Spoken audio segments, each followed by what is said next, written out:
you can't say that. And I said, why not? No, that is not objective, it's subjective. And I said, but drug experiences are subjective. How can you make it objective? I mean, look at Buddha. He left a pregnant woman behind. I mean, from a diversity, equity, inclusiveness idea, that's anti-vogue beyond comprehension. 3D is separation consciousness, like the pain, the struggle.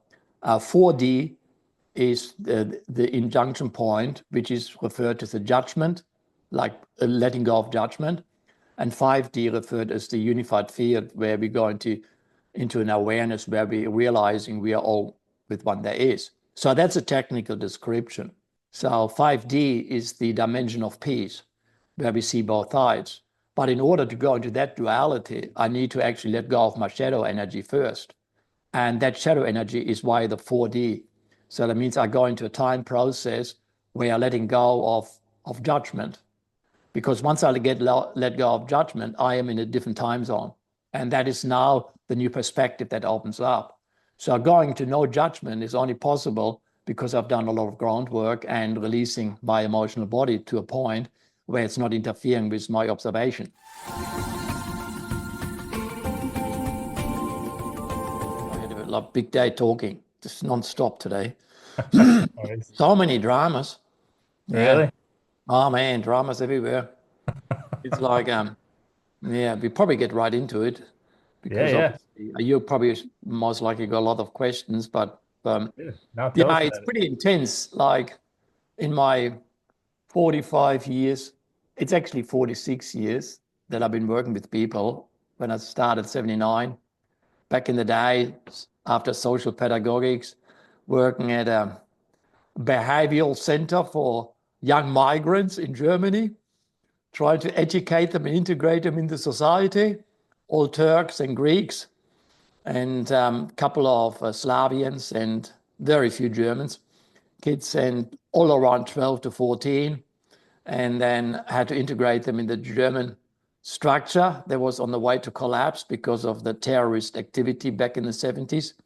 But then I had to constantly work with the parents, the Greeks, the Turks.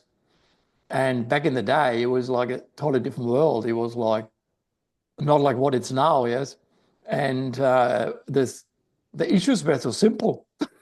The problems were so simple. And we thought it was a big problem. Yes, whereas in fact, it was all simple. And and then obviously, after being in Germany, then I left and came to Australia in 1981 on a spur of a moment after dropping a little bit too much LSD, just deciding going to Australia is a good idea.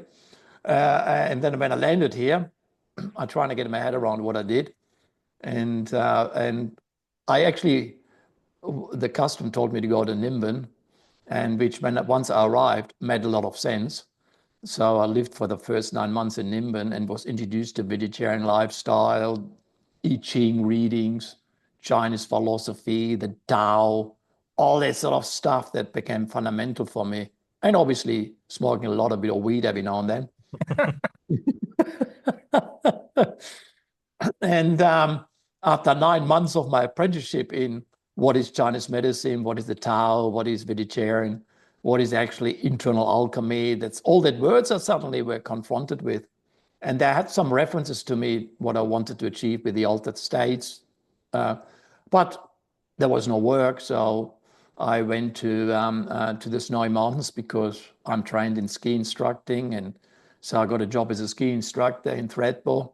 But that didn't last very long because there were far too many drugs and too many wild people, and I thought Nimbin was mad, and then living in Thredbo was worse. I thought, all right, get out of here, and I got a job offered in Sydney. And obviously, Michael remembers all that, the CYSS, Community Youth Support Scheme. And I thought, hallelujah, this is great. And I thought this is the ultimate workforce to work for, because it was run by a committee who had absolutely no interest in being involved, as long as we provided once a month the committee meetings with lots of beer and cake, everyone was happy. And I thought, this is like hallelujah. And we had all the grants come through. So it was brilliant. But that was the early 80s. And by 1982, I was this big social worker conference.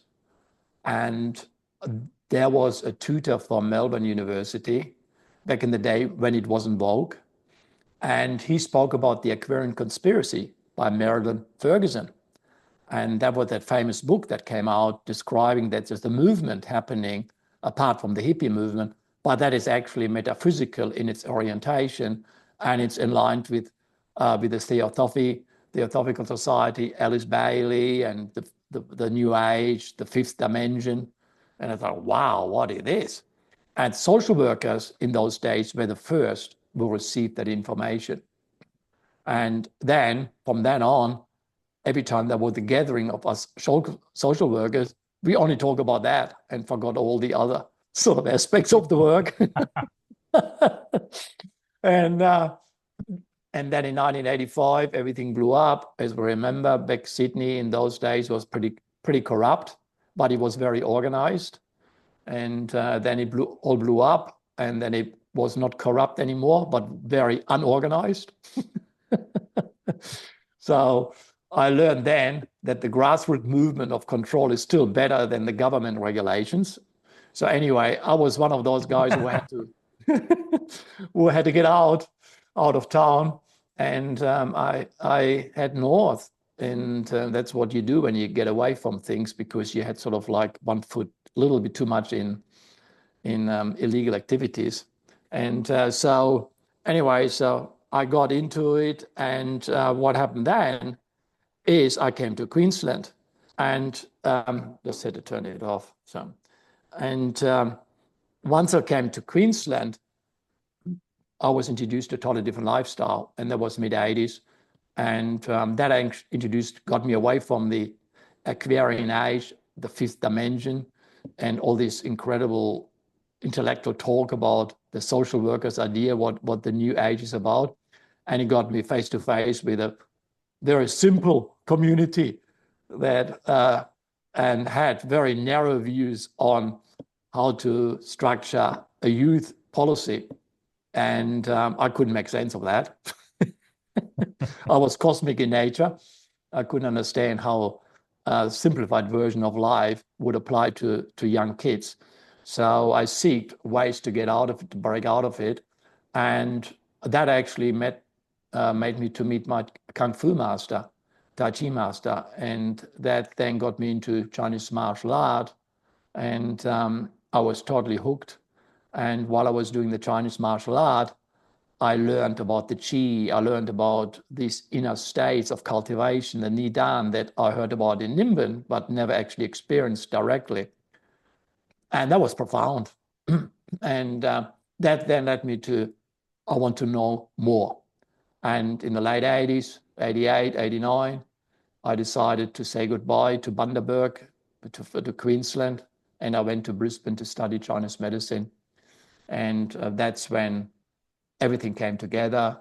However, my interest in the altered states followed me all the way. And when I graduated, I started working in trying to put Chinese medicine in context to altered states. Basically, my understanding how to put the fifth dimension into the embodiment process. I consider the drugs as a window towards the fifth dimension. And therefore, if you're trying to put the body into the equation, you will actually start living it and becoming the 5D. And so that then led me to becoming a lecturer at the college. But that was like a gold mine for me for research. And I got into the research of how a pot addiction relates to the organ function as structured by the Chinese, and how to actually address any kinds of drug addiction via Chinese medicine processes. And because I was the supervisor of the student clinic, 2,000 patients a week, because we were in the Fortitude Valley and basically everyone on drugs, and including the teachers, apart from me, by that time I gave up. So I researched the connection, once again, by direct experience, and that led more and more and more. wow, this is awesome. And I decided I got to put that into practical terms, and I enrolled in a master's degree in addiction. But then the supervisor constantly corrected me and said, you can't say that. And I said, why not? No, that is not objective, it's subjective. And I said, but drug experiences are subjective. How can you make it objective? And he said, no, you have to, otherwise you can't pass the course. I said, all right, I'm out of here. So I took the idea and turned it into a manuscript for a book. And then many years later, it got picked up by Allen and Unwin, Australia's biggest publisher. And it became higher and higher, published in 2004, exactly 21 years ago. And it became instantly a cult classic amongst all the bookshops. And I became a regular speaker at the Atya bookshop in Sydney, which took me right back into the New Age idea of the Aquarian Age, 5D. And then the book became internationally published. So I then did tours, not only around Australia, but also we're doing tours overseas.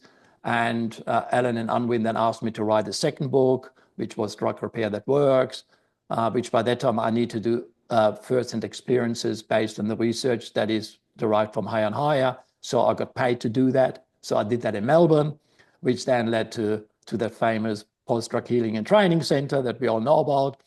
And anyway, so that then led to the third book commissioned by Alan and Unwin, which is in fact the modality I used in order to get people off the drugs, which was the G-cycle lifestyle directly taken from the knee down. And that became the Perfect Day Plan. And suddenly the Perfect Day Plan became like a popular book. And I remember going through airports and constantly seeing people in the waiting room reading my book. And I was once going to the toilet and the guy beside me looked at me, said, you're the guy from the Perfect Day Plan. And said, yeah, that's me. So the book was suddenly in an area, in a domain I didn't expect it would get into. And that made me popular. And from then on, then the New Age magazine, Living Now, obviously opened up and allowed me to write many articles. And it just, and from then it took on. And I was doing workshops all around Australia.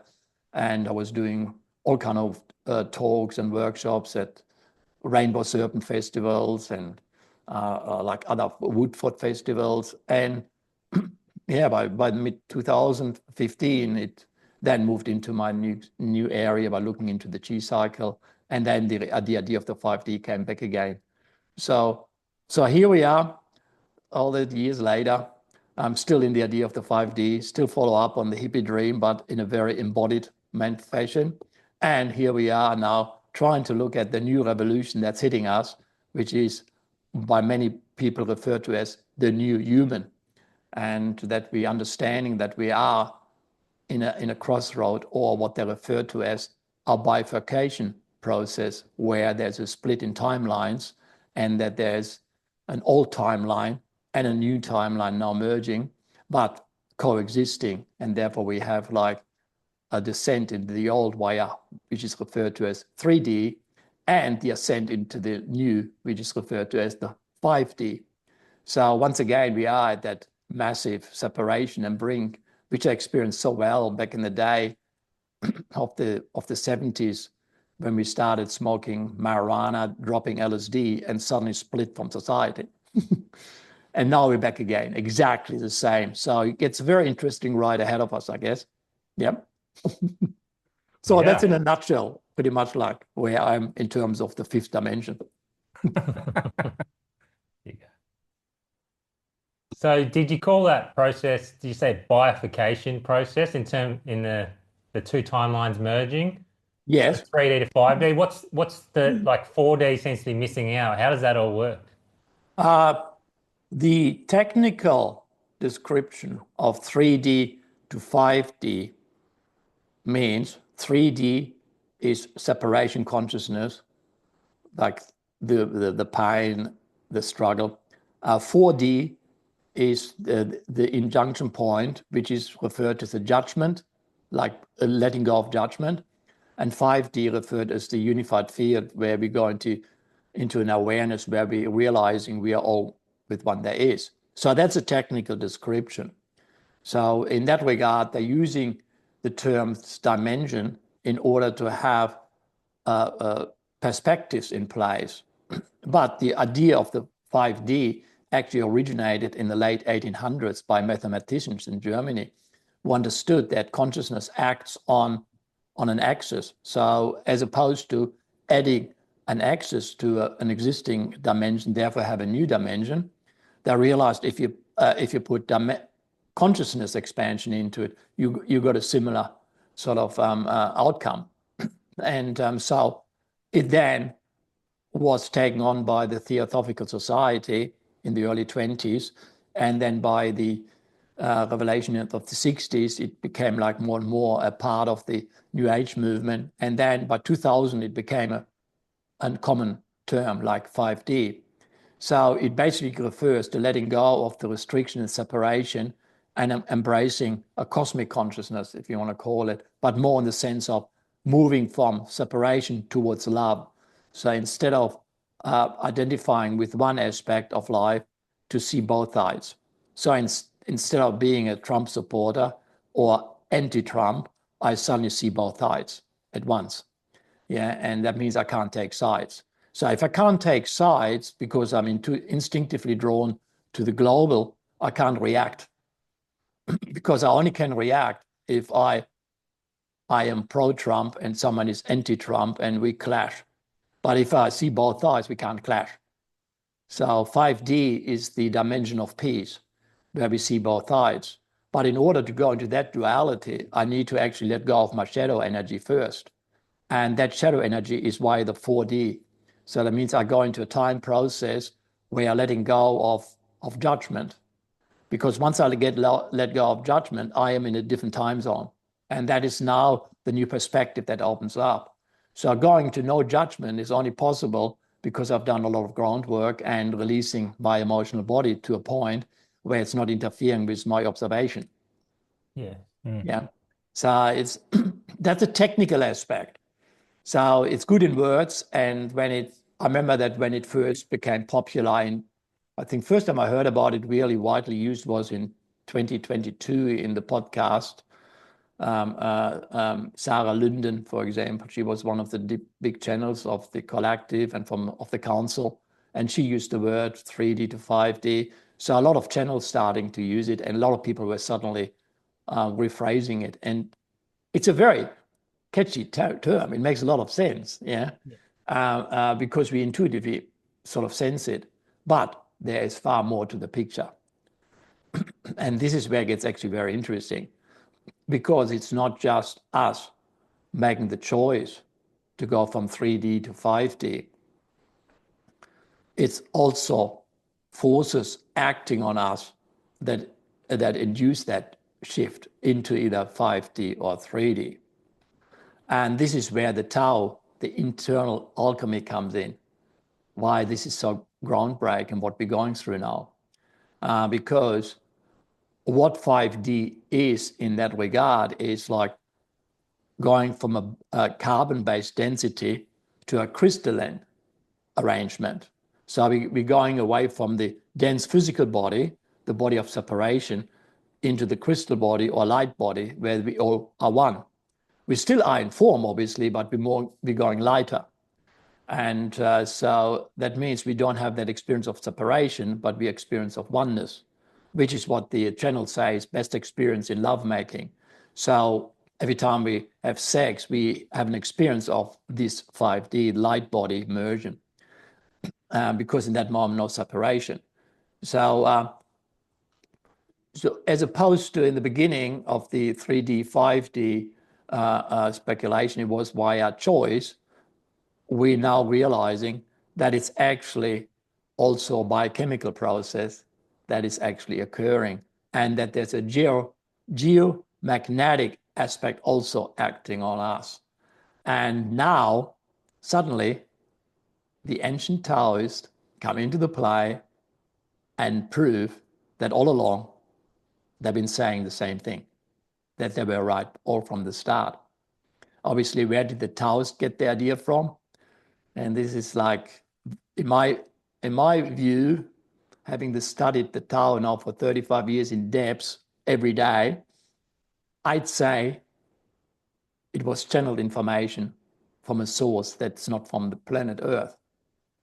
And I believe, I'd say the word Lao Tzu means collective consciousness, or the collective of ascended masters, as opposed to one person, because no one can tell you, there's no historical evidence that he actually lived. There's no historical evidence that the Tao Te Ching was written by one person. So I believe when people have temples for Lao Tzu, it's about a religion, not the origin. And I believe the origin was like tapping into the guidance of a higher consciousness, ascended masters. When you look at the Bagua, when you look at the DNA, when you look at the mathematics in there, it gets very interesting, because that understanding can't come from someone from 3,000 years ago who just did some bit of Qigong. Yeah. Because first of all, the understanding that the I Ching is the 64 hexagrams is directly related to the DNA, like, wow, this is wild. How did I find this out in the first place? Then understanding that the mathematics in the DNA, in the I Ching, is the fundamental structure for a lot of mathematical equations and formulas that have been used in quantum mechanics. And so obviously a high profile mathematician look at that factor. But then the question is, did we create mathematics, or did we discover mathematics? Yes. And this question still has not been answered satisfactorily. So therefore, if it's not answered yet with proof, therefore I like to speculate we discovered it. It was given to us from a higher source. And I believe that the Taoists stepped into that source that already knew the understanding of mathematics. And most likely, from my observation of when I look at the Bagua, when I look at the symbols, I got a very strong link to the Pleiadian intelligence and the Syrian intelligence. So I believe that there's some connection between the information the original Taoist received and some Pleiadian master or energy teacher coming through, or maybe even a Syrian. I personally was always drawn to that connection, which is why my first health center in West End in 1994, 31 years ago, I actually called the Osiris Healthcare Center, in order to make the connection to that there's knowledge on this planet here that is beyond our development evolution. It's beyond, and that there is something hidden in this area of the Egyptians, of the pyramids, that actually indicates like guidance from a higher source, from other beings. And apparently the Pleiadians and the Syrians were instrumental for building the pyramids and the Sphinx, etc. So, and they were referred to as the 5D beings and the 6D beings, who then are here in place on Earth to create the counterbalance for those bodies who are trying to control us, which are the 4D people. Some people refer to them as the Anunnaki, etc. So, however, there are 4D, and 5D and 6D is above. So meaning we are 3D and therefore programmed and subject for control. And there seemed to be some DNA configuration happening within us that actually allows us to be subject to authority and actually surrender to authority, because originally we most likely were created to be slaves. So whereas that was under the beings who were the 4D people, and then the Pleiadians and the Syrians obviously trying to provide us with the information to evolve so we are not subject to the control groups. And this is actually in the Tao Te Ching. And in there it says, those who follow the path of yin and yang become invisible to those who are trying to control yin and yang. The I Ching is very clever, the Tao Te Ching, because it uses very simple terms that shows you more as you evolve your consciousness. You read one paragraph, 1 year later, you read the same paragraph and you see more. It's very clever, very, very clever. Whereas as opposed to a big, thick Bible where you read it, it's like a lot of things don't make sense. Whereas the I Ching, you read, oh yeah, that makes sense. And then, yeah, everyone can read it. Oh, that's very simple. Yeah, that makes sense. Then 1 year later, oh, I didn't see that. I didn't read it proper. Then you do your Tai Chi, do your practice, continue. Read the same paragraph 1 year later. Wow, where did that come from? And very, very clever. So it's like a play with words to get you into guidance. Yeah. And but unless you practice, you will not be taken along those levels. So you need to practice. So because the Taoists most likely were guided by beings of higher sources, they are also were given instructions into the mathematical application of energy flow. And that obviously shaped Chinese culture. When you look at the music of Chinese culture is profound because they're using 5 notes rather than 12. So the 5 notes of the Chinese musical scale are the black keys on the piano. That means if you press that black key between F and G, you can't say as an absolute statement, you just pressed G flat. Nor can you say it's F sharp.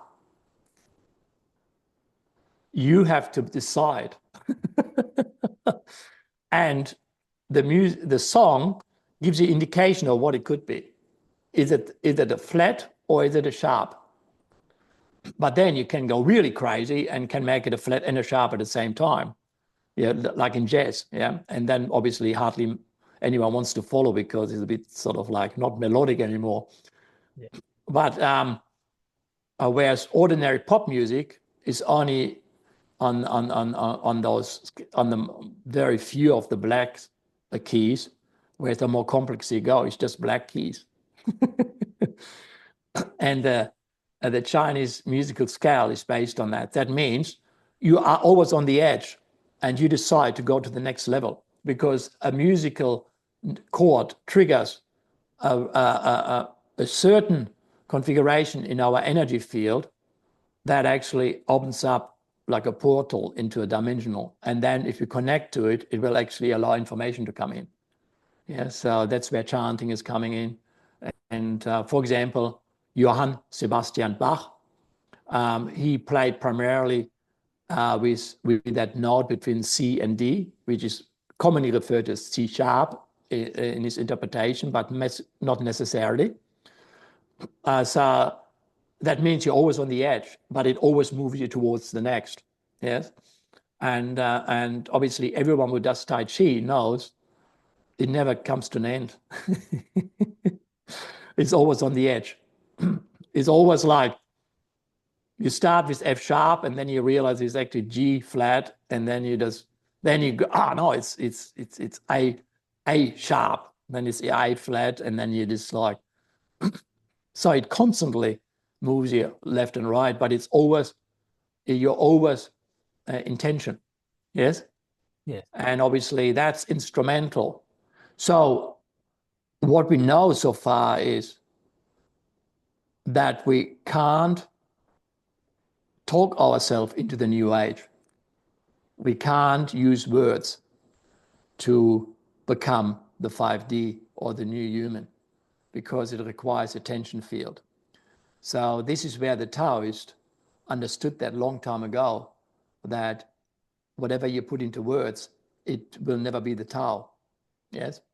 And we need to go into a process that transcends the analytical mind and goes into feeling, intuition, rather than the rational mind. And however, the Taoists provided us with a practical understanding of that, which now in biophysics has been fully understood.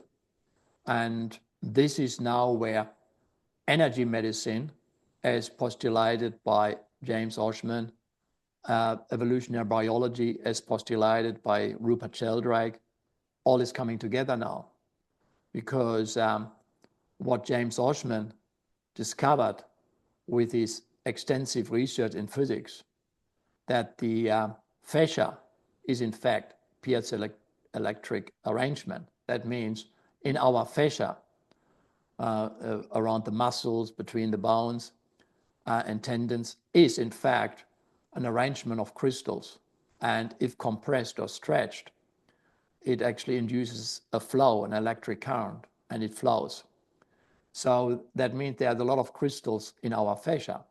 But then there are also crystals in our bones, and the hydroxyapatite in our bone, and our bone marrow in Chinese medicine is connected to the brain functions. So if we now work with very specific tension practices, we then actually stimulate the piezoelectric nature of our bone, and then it will create stimulation towards the brain, and it will actually change certain structures in the brain. And there are incredible papers now, and I got so many papers now, I wouldn't know where to start. But for example, in neuroscience, that is covered that if you, depending how you act on a stimulus, depends on what actually hormonal processes are triggered. So, for example, if you go into hate following on social media, you're actually triggering a path in your process via the impulse signal in the body that would resemble 3D, separation consciousness. However, if you now stimulate the crystals in your bones, hydroxyapatite compression, and then have your focus on moving towards the higher state, you actually, via the bone marrow, now induce neuroscience or neural activity in the brain that now releases a totally different neurotransmitter process, and that now opens up to a totally different experience. So this bifurcation process, or the split in timelines, as they call it, is in fact happening on a daily basis simply by making a choice where we belong to. However, if we put the body under tension field and then operate with these factors, then it will actually automatically elevate us to the higher frequency. So the Taoists understood that, and therefore provided their students with techniques in order to actually rise above the mundane world, which is the 3D, and to attain cosmic citizenship, which is 5D.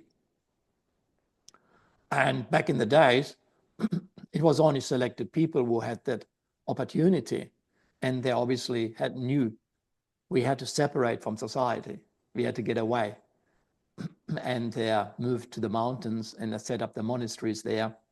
And then they were amongst like-minded because they understood that coherence with higher frequencies can only occur if we are amongst like-minded people who have the same focal point. So no disruptions, get up early, 4 o'clock, 3:30, away from all disruptions, and then do 3 hours Qigong and Tai Chi, and then have a really nice, warm, grounding breakfast, take some herbs, and then go back into practice or study of the Tao, and then have a beautiful lunch with lots of herbs, and then go back to study and research, and then in the afternoon, after good practice, maybe explore some inner sexual alchemy with some other nuns or monks, and then go to bed early. I mean, that was the ultimate life, yes? Yes. Yeah. But it was only available for selected few. Yes. And many people didn't have an idea about it, nor did they know, nor did they have a calling, nor did they have an urgency. There were not the amount of reactive patterns in their life that inspired them to change their situation, because they were not exposed to the stimulus that we have now. So the stimulus we have these days, we are overloaded by violent images that in 2000 years ago, you only could see maybe every now and then, but now constantly. So the media is to blame. Social media constantly provides you with violent images, and that obviously that makes you react, and react always ties you into 3D. So very few people actually have a very just a deliberate feed with cat videos. Lovely cat videos. Yep. Yeah. So on top of that, obviously, we didn't have the astrological influences that we have now. So the reason why this is a profound time is because we have forces impacting on us now we didn't have then, back when the Taoists started spreading the idea via a selected few. And what we have now in particular is that we have, first of all, the Schumann resonance is acting on us, where the frequency is spiking, where it will actually trigger the crystalline arrangement in your body. Because spikes in the Schumann resonance is a frequency. Though it's an extremely low frequency, ELF, but when it spikes at bang, it will impact on you on somehow on your crystalline arrangement. And when you look at the combination of the crystalline arrangement, it gets very, very fascinating. And that's where modern science is actually observing, and what Taoists have been saying all along, but not in the exact same words. First of all, our fascia is crystalline, crystals. Crystals receive, store, emit, and transmit energies, but there are photons. But then through the body, they turn into biophotons, which is a little bit of a mystery, but it's more based on intuitive understanding, and it fits into the category in order to actually complete certain speculations, such as in physics, they're using dark matter and dark energy to conclude formulas, but no one knows what dark energy and dark matter is, but it's commonly accepted as a term to use. So there's speculation of what it is, but no one knows exactly. And so, but we sort of go intuitively in there. And so that's where the word biophotons are coming into, and the word that is lately lots in display, and that is light photons. So that seems to be like a contradiction in terms, because photon is a light particle, or the smallest particle, and it travels at the speed of light. So in fact, it is light, and it can't be reduced any further. So in that regard, it is already light. However, when they talk about light photons, they're referring to not the photon that comes from the sun, that is an energy that it's transmitted through the sun onto us. So as in photons, the sun is the originator of that light particle, therefore the speed of the light. However, light photons mean there is an additional information now acting, moving through the sun on, and then combines with the photon to hit us. Yes. And now it gets into speculation. However, we are in a time where we need to look at speculation, maybe actually leading to a conclusion in the future as being correct. So not using those terms would say you can't use black energy or dark matter or dark energy anymore, because there's no proof for it either. So we have to work with terms that are still part of speculation, but intuitively, we know it's something right about it. And because when you do Qigong, and you feel that light's coming in, you know exactly it's not just a photon. You know it's not. And because especially when you do a really deep Qigong in the middle of the night, that light's coming through you is not from the sun, and it's not a signal from the moon either. It's a biophoton, light photon that's obviously it's traveling through us at such high complexity and intensity that if you know how to tap into it, you will actually recognize it. However, and this is very interesting because the ancient Taoists understood that in order to read light photons, you actually need to have a crystalline arrangement that is able to actually interpret it, to receive it, to interpret, to digest, to work with. And this is where modern physics and biology observes the same structure that the Taoists have been talking all along. And that is from Jing to Qi to Shen. How many times have we spoke? How many times have we used from Jing to Qi to Shen? I heard that so many times in my 35 years that I nearly got sick of it because I always asked, what do you actually mean with that? Yeah. Yeah. But now in 2025, we now can actually have actual data for it, what that could mean. And that is by the structure of the crystalline arrangements as it has got various levels throughout the body. And the first level is the fascia. So the fascia is already understood by James Oshman to act like an antenna to receive the photons, the light, and then to transmit through compression and stretching throughout the body, and then it then merges with the cells. The cells have got crystalline arrangement, the tubular arrangement within the cells, but also what they call the exclusion zone water in the cell. So this is a new phenomenon that only got discovered in 2015, and that is, of course, the cells are 99% water molecules, and the weight of the cell is 70% water. However, 30% of that is what they call EZ water.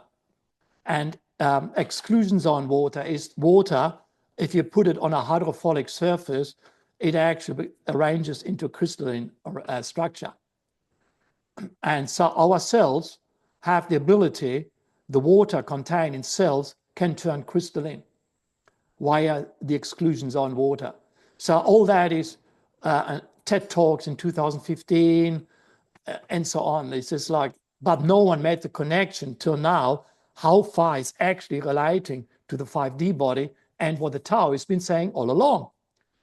So the levels of developing the light body from Jing to Qi to Shen is via, first of all, the fascia, the piezoelectric nature of the fascia, through compression and spiral motion. It induces flow, which then connects to the cellular level. On the cellular level, it now, because it's spiral motion, I mean, Shen's Tai Chi is all about spiral motions, it now, via the compression, the stretching, and the spiral motion, now it creates now a ripple, an effect, impact on the cells that now turn into EZ water. So because 99% is water molecules, we basically, with that understanding so far, we could turn the whole body into a crystal. Obviously, no one knows exactly what that means, but hypothetically speaking, we are sitting on it. So then, from the cells, in conjunction with the fascia, it acts on your bone marrow. Now it acts on the hydroxyapatite, and that is your bone marrow, and that now moves up to the brain and then instructs for you to think in a certain way. So now, without you doing anything, you start thinking towards higher vibrations. So you start activating endocrine stimulations, activations towards a higher realm simply because of what that stimulation has induced. The next thing is, and that gets very interesting now, and that's the next level, and that means that third level on the bone marrow now will directly connect via the spine to the DNA. So as we understand, we only consider 5% of DNA to be mapped and 95% to act as junk DNA. So we hear lots lately, psychics are telling that people now putting online certain information of DNA that was offline for a long time. So that means there's within us something that we don't know yet what it is. And because the I Ching is directly connected to DNA via the 64 patterns, this crystalline arrangement, which is via the 64 hexagram formation, actually has now the ability to not only impact on DNA, but actually entrain the DNA. And now it gets really interesting and wild. And because if you now work via spiral motions of the fascia acting on the cells to now evoke the EZ water, which then acts on the bone marrow to move up to the brain to stimulate a certain kind of thinking, which then once again acts via the spine on the DNA, and the DNA is considered a crystalline arrangement. So then at the same time, as physicists openly state, the DNA is in fact a fractal antenna. And that means it's able to perceive infinite amounts of frequencies via fractals. And that means it can also store infinite amount of information via fractals, but also transmit it. So now you got this where now the DNA is able to connect to your cosmic consciousness, the cosmic self. So it all starts off with a Jing, which is get grounded, boom, get into your bones, get into spiral motions, then get into the Qi, which is via cellular motion, because water, once you activate the crystal arrangement, the potential in cells to go crystalline, that's a Qi flow. Once you go into Qi flow, what happens next? You actually automatically will start impacting on DNA, and boom, now you're putting online information about yourself that is hidden from your ordinary 3D self, and it's information about your 5D, 60, 70, and 90 self, or simply in terms, cosmic self. And that is your Shen. So that's basically my definition of what is Shen. If I would be a teacher at a college, I would use that definition, but unfortunately, I'm not allowed to speak about this anymore. Maybe there's a reason for it. And so, as you can see, this comes from an incredible source of the Taoist, and now it recovers itself in the New Age. It covered. So, but because we are in an astrological situation where we have a lot of factors acting on us, so this crystalline arrangement now actually is forced to actually move us through a process. So this is where the bifurcation process is coming into, because, as I said before, the Schumann resonance, we're looking at spikes 20% higher than they were reported before. But what happens in the Schumann resonance is it's like a drum around the Earth between the surface and the heliosphere. So it's the ionosphere, 80 kilometers above the surface, not the heliosphere. That's the sun. So there's a drum around the Earth, and that's the resonance. So you could say the Earth is like a big shamanic drum, but there are extremely low frequencies, ELF. However, what happens is thunderstorms create a pulse and in that drum, which then turns into a standing wave and then becomes the base frequency. So now, on top of that, solar flare, when they enter the drum, now add to it, and now you enhance the pressure. So the Schumann resonance plus solar flares now start putting pressure on. In 2019, the solar flare classification as X flare class was 1. In 2024, it was 50X flare. So that mounts, we're going to a level of 50 from 1 to 50. So and what are solar flares? A lot of photon emission. But including the speculation of saying, okay, maybe in the photon is also the biophoton, and in there is also the light photon. There's far more going on. And so technically speaking, solar flares now providing photons to interact on the Schumann resonance with the standing wave and the base frequency that now is already rising on a level that we haven't seen before. Now adding in the light photons, you probably got like a 200 times higher impact.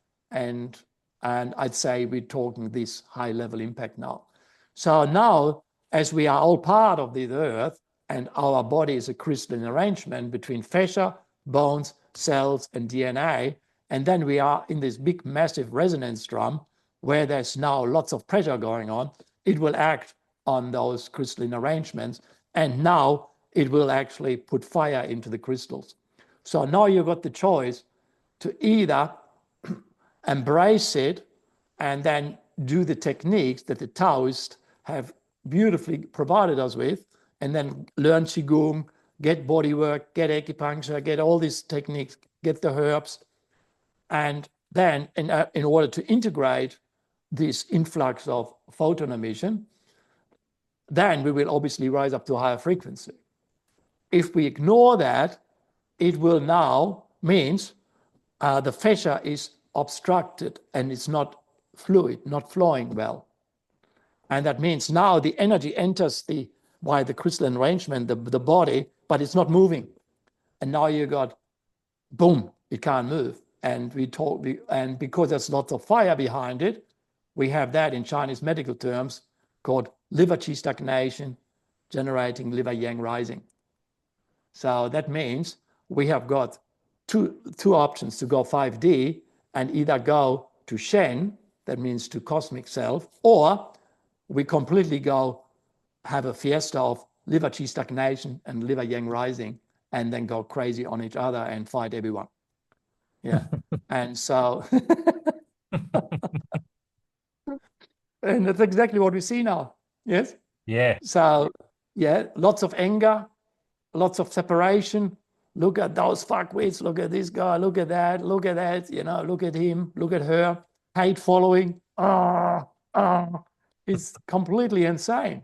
Yeah. I can't follow social media anymore for that reason. You know, like I loved X, was great, but now I can't go on anymore because it's just like not even 3D anymore. I don't know what it is. Mine is 3D. Unless you follow the 5D people, but they don't seem to stand out. Yeah. That's exactly what it feels like to me. Any emotion almost will be magnified. I don't know, particularly the last few months and the last month, anything I'm feeling has just been magnified 5 times or whatever or more. And so you're saying decision making, you got to be conscious and grounded, so you know when that trigger is going to come, and then you can go in the direction you want consciously rather than automatically getting consumed by 3D. Yes, but obviously the way I always look at it straight away, can you tell someone don't be angry? No, don't be annoyed. Yeah. That kind of advice, in all my years, decades working with people, I never found be any fruitful. Yes. Yeah. But if I take that person into a Qigong posture, holding the tree for 20 minutes, they're not annoyed anymore. Yeah. Yeah. And that's why I like the Taoist. You just don't speak. Someone is angry. I'm pissed off with that. I'm pissed off with that. The tree drives me nuts. Instead of engaging with that, I said, okay, do this posture and come back in 20 minutes. Yeah. Even when you're driving. Pull over. I have never, in all my years, 35 years now in doing the practice, I've never seen it not transforming my negative state into a positive state. It always did it.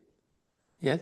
Yeah. If I, by the end of the day, got a very down negative attitude because it's just too much 3D intensity in my life throughout in clinic or whatever, dealing with 3D enthusiasts, Then by the time I get home, I feel so heavy. My bones are heavy because it's not moving. The hydroxyapatite in my bones is screaming out, saying, hang on, give me attention. My cells are speaking out, I don't have any EZ water. My fascia says, I'm completely obstructed. And my DNA says, I only got a 1% to go by. I want to go online. And so obviously it's screaming out at me. Yes. So therefore, I could argue with everyone in the 3D world and trying to convince them what they should do and what they shouldn't do. But I've seen from demonstration that never works. However, what I do instead is, okay, everyone just piss off. That's rule number one. It's called the Taoist principle, distance to society. Every day you need distance. You need to distance. And that means, okay, everyone let me alone now. And now I go into a quiet corner or anywhere. And the moment I do Tai Chi, in that moment, a wall appears around me. And in that moment, I can't sense 3D. It's not possible. I experimented with that in depth. As soon as I do Tai Chi, as soon as I go into my bones, the hydroxyapatite's getting stimulated and now connecting to my cells, and it gets turned into a little bit of the EZ water, a bit more, and my fascia starts flowing, and I got fluidity. In that moment, it's almost like an armor is around me, and all what I see now is 5D. Or in simple terms, life is great. And in that moment, it feels good. And obviously, now I don't want to leave here and just keep going. Keep spiraling, keep moving with the fascia. But usually after about half an hour doing it, you feel pretty much like that's it. And because you worked with your hydroxyapatite in your bones, you worked with the crystals of all the arrangements, it is stored. Cells store. Oshman has proven over and over photons get stored. So if you do Tai Chi at nighttime, you're not storing the sunlight, not the photons from the sun. You're storing those light photons that are coming through the sun and that using the sun as a mediator and then jump off from the moon maybe. But either way, they are light photons. And this is cosmic chi. And so then obviously, bang, you feel it and it gets stored. We've got storing capacity that makes the biggest storing machine in the world, computer or the cloud, like nothing. And James Oshman has been proven over and over that the storing capacity is infinite in the body. So that doesn't mean we reach an end in our training that one day we can't train anymore because we run out of hard drive space. Imagine going to your Tai Chi teacher and, to Ninja and tell him, I can't train anymore because my hard drive is full. Just imagine. They wouldn't know what to say. They would tell you, keep training, mate. So this is obviously where it's profound in that regard, that we are only on the brink of something that we haven't even started looking into what it could be. But we're getting glimpses of it, and those glimpses are crucial now, and we need to work with them. And that's what we're actually doing now. So we are at a choice point. If we do the practice, it will automatically take us to 5D. It will do it. You can't, once you finish with your Tai Chi, you actually don't have an interest in get entangled in emotionality. You rather want to sit there, have a cup of tea or some herbs and put some reggae music on and just being in a chill out mode. You can't be bothering looking at your feed where everyone is fighting about all kind of mundane 3D shit. And so it's like you feel totally detached from it.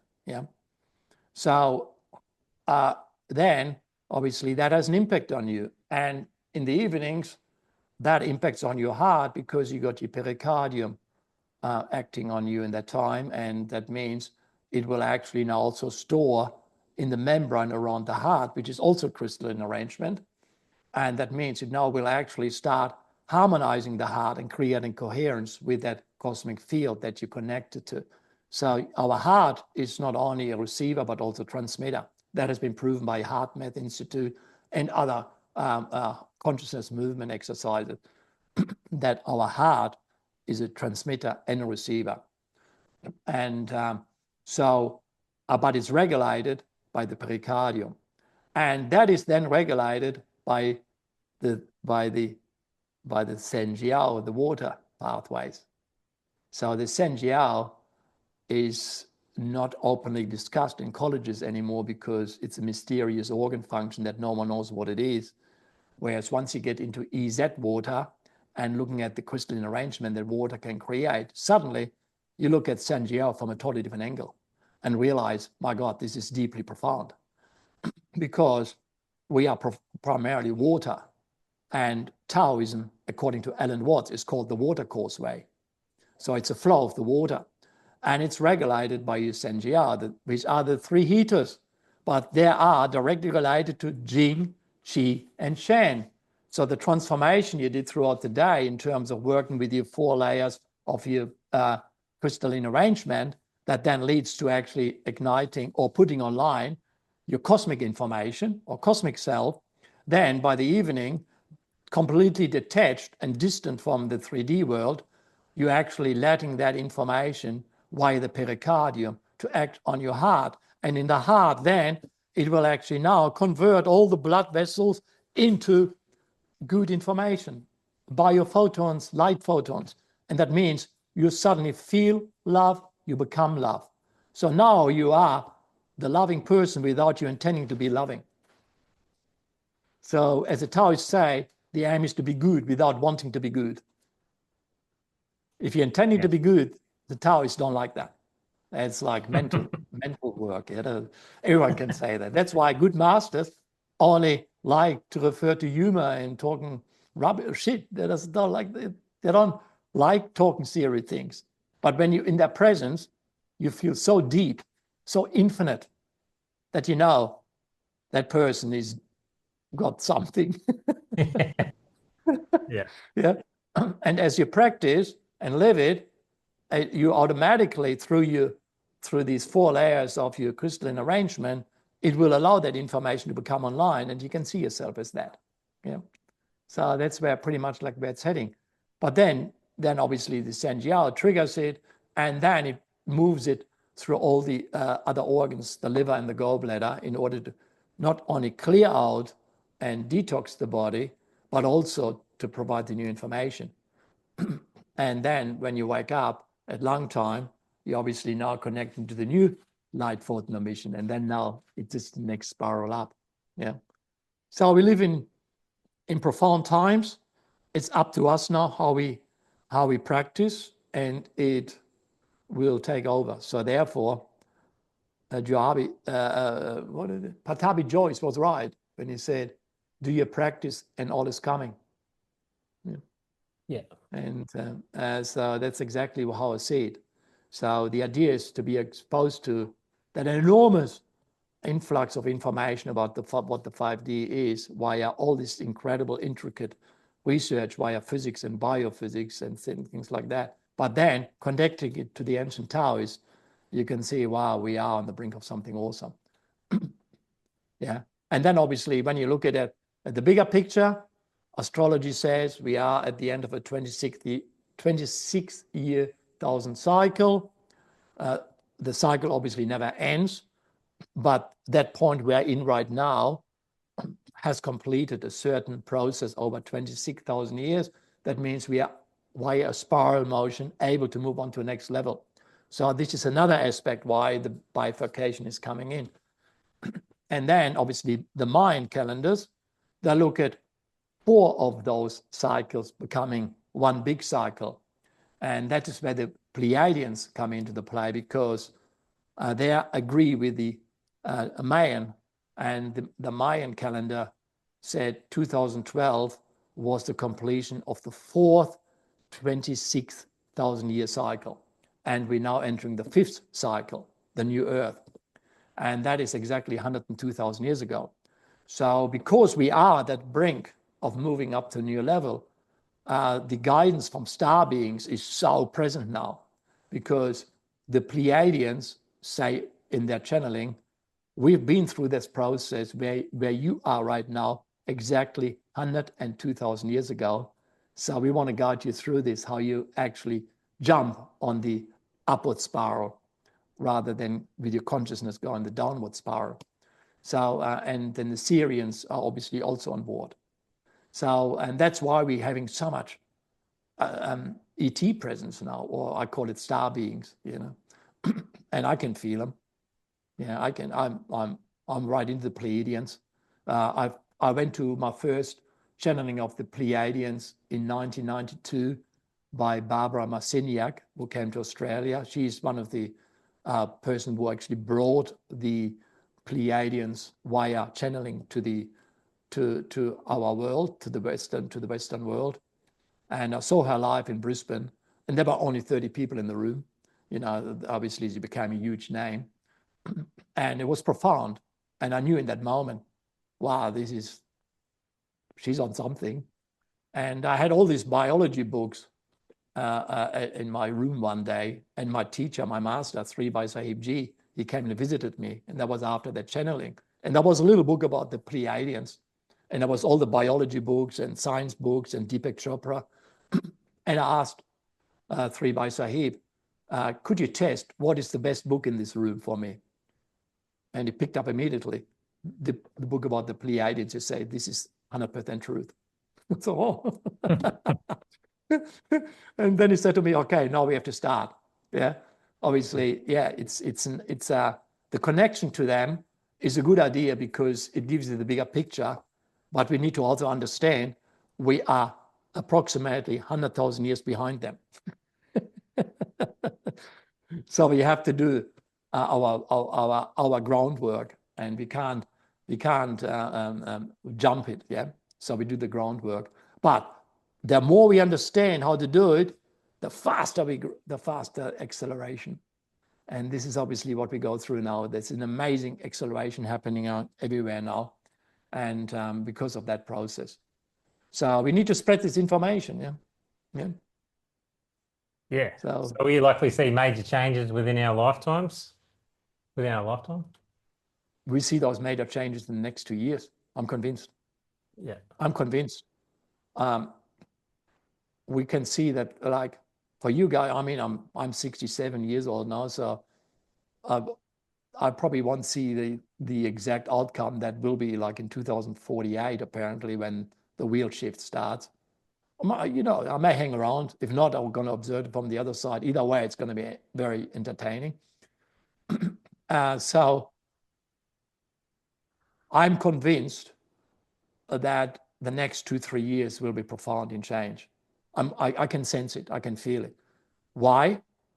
Because the evolution is not linear. It's not even exponential anymore. It's something new, like a triple exponential. Yeah.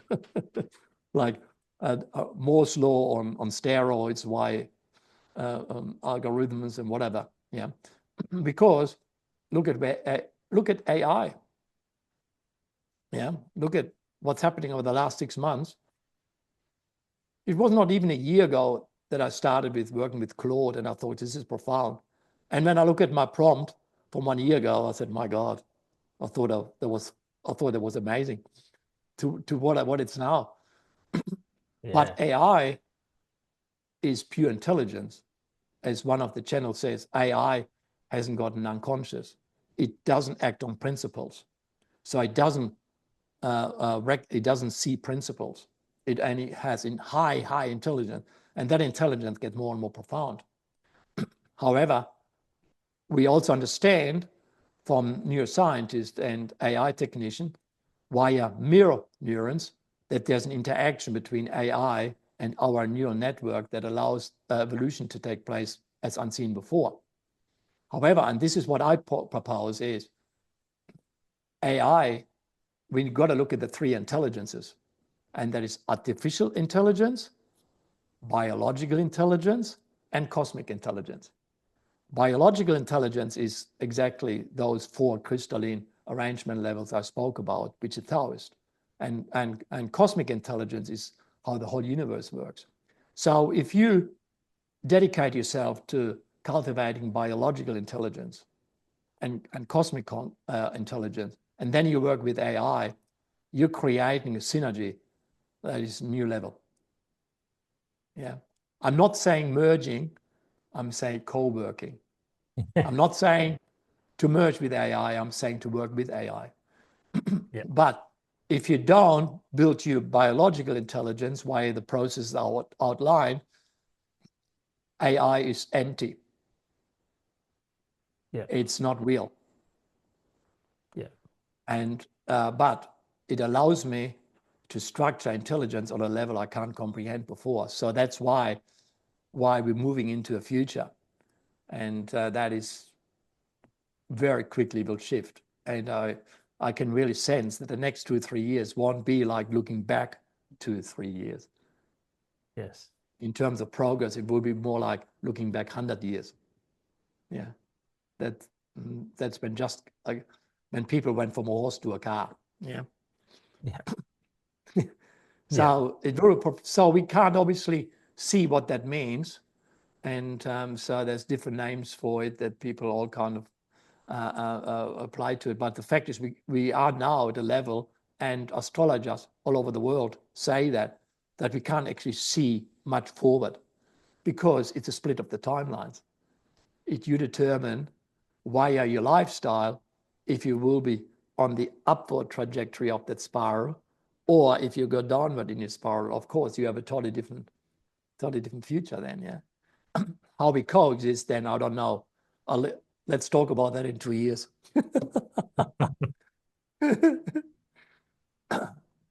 Yeah. Yeah. You think so? Yeah, yeah.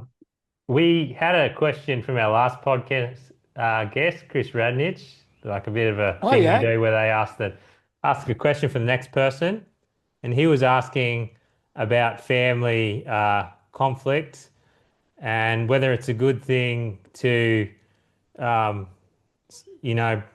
put that other family member out of your life for a while, or whether that has negative effects on a deeper level. Very good point. I'm a big supporter of distance. Yeah. But I'm also a big supporter of clarity, meaning in which way is this providing a lesson, a lecture I need to understand in order to see myself? In which way is distance required? When I have that with family members, obviously I got the same I know exactly what Chris is talking about because I got a similar situation in that regard with family members. The way I do it, I do a deliberate distance to that person in my family. And I only do Zoom meetings with her once every 2 weeks for about 40 minutes. So I got enough annoyance factors coming in that now reverberate in my unconscious to work with in order to indicate, to show me what I need to work with. Okay, so I totally understand what Chris is talking about, because obviously conflict with family is a major issue. On the other hand, there's also reason behind it. But if I give in because under the umbrella of I should do the right thing, then it may not work for me very well. So I need to fluctuate between what is, okay, first of all, the Taoist always would say number one is distance. So I need to establish distance. The distance allows me clarity. That means I now can embark a little bit contact with it, but as soon as it's over involves me, entangles me, I go back to distance. So my practical advice is online contact is really great for that. And then when you feel like you're getting entangled, just create a power cut. Yeah, that would be one way. If you are at a family meeting where you can't have a power cut as a disruption of the interaction, then it gets a bit more difficult.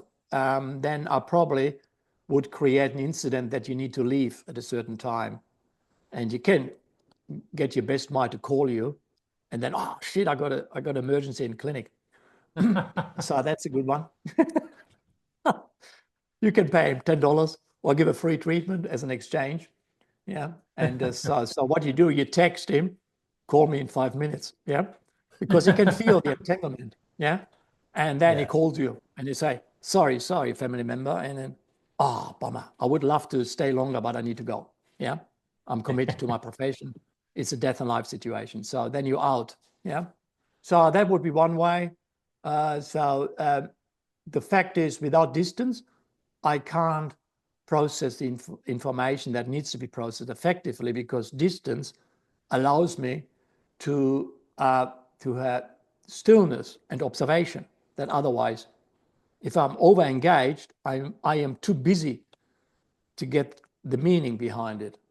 So if I don't engage, I'm not getting the messages. So for example, in my situation, I found with a certain member, if I see them once a month for or a friend or whatever, if I see them at a certain time only, and I got an exit strategy when to leave, then it works really well. Yeah. From the I Ching perspective, they are very clear. I Ching states, if a third person doesn't suit you anymore, because I Ching is all about transformation, growth towards the next. If a person doesn't suit you in your growth anymore, close the door. And that allows for the new person to come in. So you can't actually go to the next level without closing the door on the old. So they're a bit more brutal. Yeah. So identify that and then cut the door. Like I experienced emotional entanglement with family members, when was that, 20 years ago, quite intensively. And I knew I had to completely cut off. So I cut off literally and virtually and physically for at least 10 years before I actually opened up a little bit again. So I had to completely cut off. That is actually fully acceptable amongst the Buddhist traditions. I mean, look at Buddha. He left a pregnant woman behind. I mean, from a diversity, equity, inclusiveness idea, that's anti-vogue beyond comprehension. He left everyone behind. He basically told everyone, here, go and get lost. I don't need you guys anymore. And he went into the forest, cut himself completely off from everyone. I mean, that is the ultimate distance, yeah? And then his whole family obviously was left behind. So if he wouldn't have done that to do the good thing, we wouldn't have Buddhism, yeah? And the Taoists did the same thing too, yeah? So they realized entanglement is not serving their path. I Ching said, closed door, boom, off they went. Lots of caused havoc, but on the other hand, if they wouldn't have done that path, they wouldn't have created a movement. So this is where it gets very, very tricky. So you need to understand, is the entanglement, what is the outcome of that entanglement? Is that the entanglement purely for the sake of doing the right thing to that person, or is the entanglement designed to cut the door? Yeah. And that's only possible to attain by stillness. Stillness, stillness, stillness. And it reveals you. And then, yeah, maybe do the distance with the condition. Yeah. The 30 minutes window once a month, or get a good mate involved to call you at the right time. Find a friend. Yeah. Find a friend.